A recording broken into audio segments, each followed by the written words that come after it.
بسم الله الرحمن الرحيم. سعيد شرفنا ان يكون معنا الدكتور اشرف صبحي وزير الشباب والرياضه.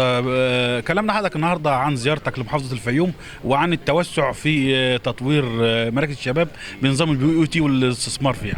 النهارده احنا بنتشرف نكون موجودين في محافظه الفيوم، وهنخلص ونطلع على محافظه الدقهليه.